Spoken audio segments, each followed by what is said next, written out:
자신의 도덕적 행위와 신앙적 행위에 흡족한 마음을 가지고 자만심에 빠져서 보통 사람들을 업신여기는 이런 사람들에게 예수님께서 비유로 말씀을 해 주셨습니다. 두 사람이 기도하러 성전에 올라갔다. 한 사람은 바리새인이고 한 사람은 세금 징수원이었다. 바리새인은 자신을 자신만만하게 이렇게 기도를 했죠. 하나님, 내가 다른 사람과 같지 않습니다. 그래서 감사합니다. 강도나 사기꾼이나 가늠한 자들과 같지 아니하고 여기 있는 세리와도 같지 않으니 감사합니다. 나는 금식을 일주일에 2번을 하고 또 모든 소득의 11조를 드립니다. 이렇게 기도했어요. 한편 또 세리는 멀리 서서 얼굴을 들지 못하고 자기의 가슴을 치면서 하나님 불쌍히 여겨주십시오. 저는 죄인입니다. 이렇게 기도하더라고 비유를 듭니다. 그리고 덧붙이기를 하나님과 바른 관계가 되어서 집으로 돌아간 사람은 다름이 아닌 세금 징수원이었다. 그러므로 자기를 높이는 자는 낮추어질 것이고 자기를 낮추는 자는 높아질 것이다 라고 말씀을 붙였습니다. 오늘은 사순절이 시작되는 날입니다. 이 부활절 이전에 주일을 뺀 40일 동안을 사순절이라고 하면서 애초에 예수님의 생애와 또 예수님의 십자가를 묵상하는 그런 절기였습니다. 또 우리 교회는 오늘부터 순례의 길 40이라는 이름으로 말씀을 묵상하려고 합니다. 주님께 더 가까이 가고 또 주님의 그 십자가를 좀 더 깊이 묵상할 수 있는 40일이 되기를 바랍니다. 이렇게 작정을 하셨으니 40일을 잘 채우셔서 주님을 충분히 가까이 하는 만족을 누릴 수 있기를 바랍니다. 부활절이 주일이기 때문에 이 사순절의 첫째 날은 항상 수요일에 시작을 합니다. 그래서 제의 수요일이다 이렇게 부르기도 합니다. 이 제사를 드리는 수요일이 아니고요. 죄를 뒤집어 쓰는 수요일이라는 뜻입니다. 이 구약 성경에 보면 유대인들은 회개를 할 때 죄를 막 뒤집어 쓰면서 하나님 앞에 나오는 그런 관습을 가지고 있었습니다. 또 교회도 초기 시절에는 이 사순절 첫날에 자신의 이마에 십자가의 모양으로 죄를 바르면서 회개를 하는 전통이 있었습니다. 그래서 이 날을 죄의 수요일이다라고 부르죠. 여러분, 사순절을 왜 회개로 시작을 하겠습니까? 우리가 주님과 바른 관계를 맺기 위해서는 반드시 자신의 죄를 고백하며 하나님께 나가야 하는 것이기 때문입니다. 그리스도인이 되고 난 이후에도 우리는 날마다 자신의 연약함을 주님에게 고백을 해야 하고 또 자신이 주님의 도움이 아니라면 연약하여 넘어진 채 절대로 일어날 수 없음을 고백해야 하기 때문입니다.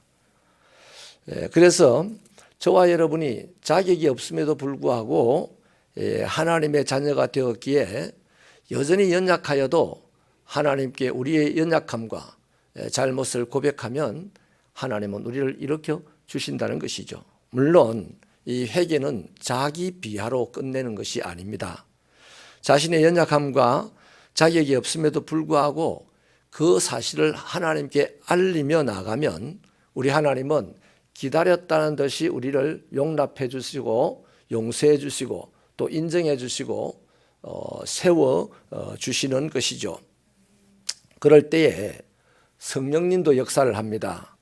아들을 내어주신 하나님의 사랑의 그 크기를 좀 더 알게 해주시고 또 십자가에서 자기 몸이 찢기도록 내어주신 예수님의 그 사랑의 깊이를 좀 더 깨닫게 해주십니다. 그래서 그 사랑을 깨달은 우리는 마음 안에 깊은 감동을 느끼게 되고 뿐만 아니라 하나님께 감사드리고 나를 위해서 하신 예수님의 그 큰 일들에 찬양을 드릴 수 있게 됩니다. 그리고 다시 한 번 더 넘어졌지만 일어나서 주님과 동행하는 사람이 되는 것이죠. 그냥 무턱대고 하나님이 찬양이 되어지고 하나님이 감사되어지고 또 하나님과 동행하는 우리가 못 됩니다. 우리 태엽을 감아놓은 로봇가 아니거든요.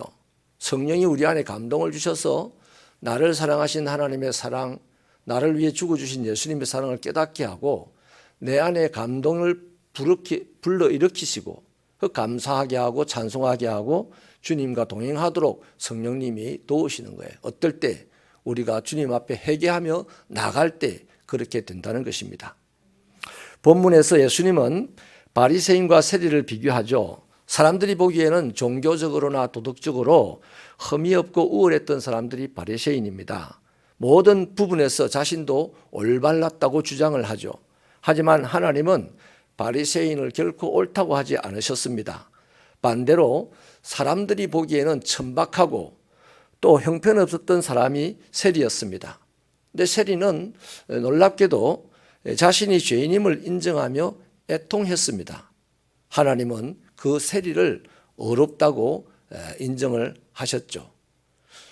예수님께서 우리에게 들려주시는 메시지는 두 가지가 있습니다. 하나는 사람은 누구도 하나님 앞에서 자신의 행위가 옳다 하고 주장할 수 없다는 것입니다. 천사같이 훌륭한 일을 했다 할지라도 하나님 앞에 자기를 옳다 할 수 없다는 거예요. 그랬다가는 주님께 듣는 평가는 딱 하나입니다. 교만하다라는 것이죠. 우리가 신앙적으로 또 도덕적으로 조금 더 낫다고 또 좀 더 세련됐다고 생각하면서 다른 사람을 멸시한다면 결코 우리는 하나님과 한 뼘도 가까이 할 수 없는 사람이 됩니다. 아무리 예배당에 있고 40일 금식을 한다 할지라도 하나님과의 거리는 갈수록 멀어질 수밖에 없습니다. 때문에 세상에서요 또 교회 안에서 내로라 하는 사람치고 예수를 잘 믿는 사람 없어요. 사람들 보기엔 잘 믿지만 하나님께는 저 멀리 떨어져 있는 사람입니다.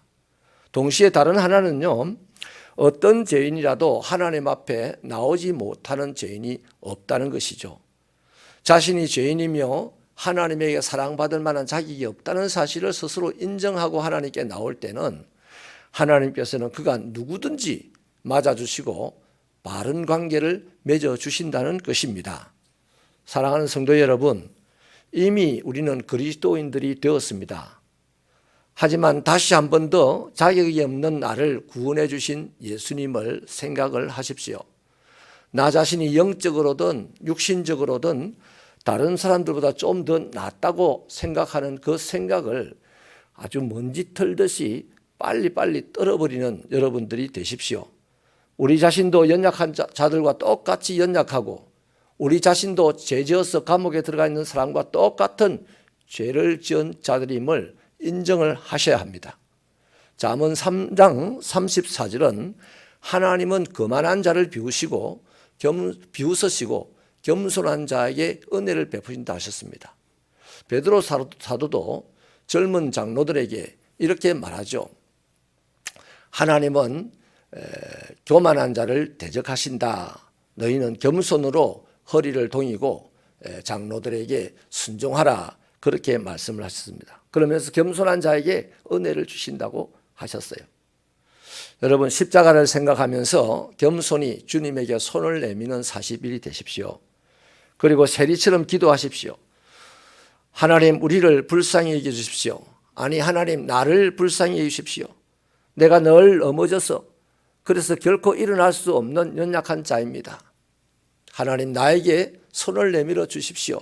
이렇게 기도하면 하나님은 우리를 외면하지 않으실 것이고 우리 안에서 말할 수 없는 탄식으로 기도하시는 성령님이 우리에게 깨닫게 하시고 감동 주시고 일어나서 주님과 다시 동행하는 자가 되도록 도와주실 것입니다.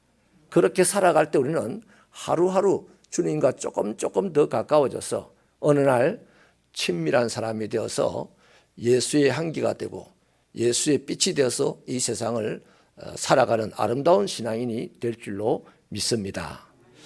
기도하시겠습니다.